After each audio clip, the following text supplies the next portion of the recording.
రెడ్డి మీద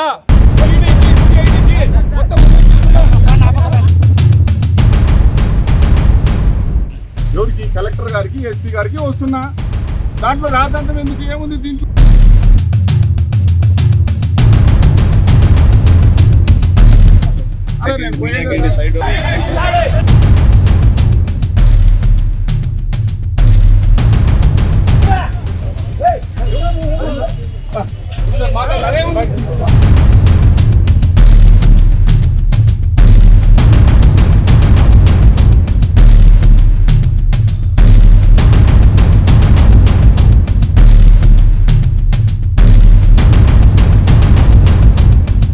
నాకు మధ్యలో ఏమైనా జరిగితే ఎవరుంటారు? అందుకే నా వాళ్ళు మేము పిలుచుకొని వచ్చిన వెహికల్ మన అటాక్ చేసినప్పుడు ప్రొటెక్షన్ కల్పించారన్న ఇంటికాడ చూస్తాను పేపర్లు టీవీలు నా మీద జరుగుతాను. నేనేంది చేసేది దాడి? ఎవరి మీద చేస్తాం సార్ దాడి? నాకెంత అవసరం ఏముంది సార్? ఒక రిక్వెస్ట్, చిన్న రిక్వెస్ట్. నేను ఒక రిప్రజెంటేషన్ చేసేకి ఎవరికి కలెక్టర్ గారికి ఎస్పీ గారికి వస్తున్నా దాంట్లో రాద్ధాంతం ఎందుకు ఏముంది దీంట్లో? సైడ్ సైడ్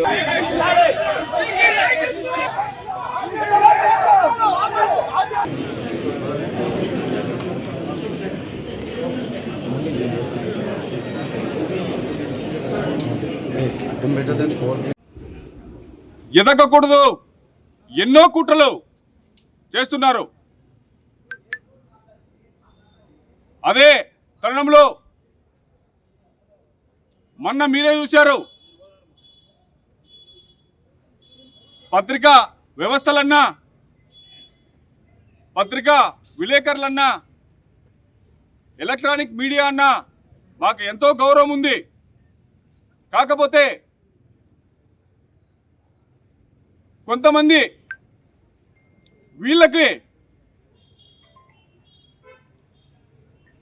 ఎలా మరి రాశారో నా మీద ఒక పెద్ద అబండం ఏం జరిగింది. దాంట్లో భాగంగానే నేను ఈరోజు సత్యసాయి జిల్లా కలెక్టర్ వారికి నా మీద అభియోగం వచ్చింది, నా మీద అభియోగాన్ని నేను నిరూపించుకోవాలి అని దాంతోనే నేను ఈరోజు కలెక్టర్ గారికి ఒక అర్జీ రూపంలో మీరు తొందరగా దీన్ని నివేదిక ఇవ్వాలి. ఎందుకంటే నాతో ముదిగుబ్బ మండలంలో కానీ గిరిజనులన్నా గిరిజన తాండాలన్నా నాతో ఉండేది మొత్తం గిరిజనులే. ఈరోజు ఎస్సీ ఎస్టీ బీసీ మైనార్టీ వర్గాలకు చెందిన వాళ్ళు, అగ్రవర్ణాలు కూడా నాతో ఉన్నారు చాలామంది. ఈ రాజకీయంగా ఎదుగుదలను ఓర్చలేక కొంతమంది నాపై కుట్రలు పన్ని నన్ను ఇమేజ్ని నాకు మానసికంగా కూడా దెబ్బతీసి ఆ గిరిజనులు నేను గిరిజనులతో ఎంతో ప్రేమ ఎంతో అనురాగాలు ఉన్నాయి నాకు. వాళ్ళని అమాయకుల ప్రజల్ని నా మీద రెచ్చగొట్టి నాకు చెడ్డ పేరు తెచ్చే విధంగా, అలాగే మంత్రివర్యులు కూడా సత్యకుమార్ అన్నకు కూడా చెడ్డ పేరు తెచ్చే విధంగా రాజకీయంగా కుట్ర పన్నుతున్నారు. ఈ కుట్రలో భాగంగా నేను 2020లో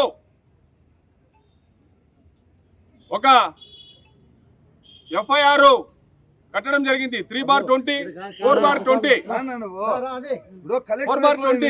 జరిగితే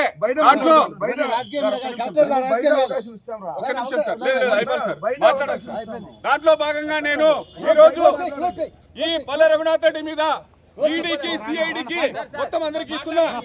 ఈరోజు ఈ పల్లె రఘునాథ్ రెడ్డి మీద ఈడీకి సిఐడికి మొత్తం అందరికి ఇస్తున్నా.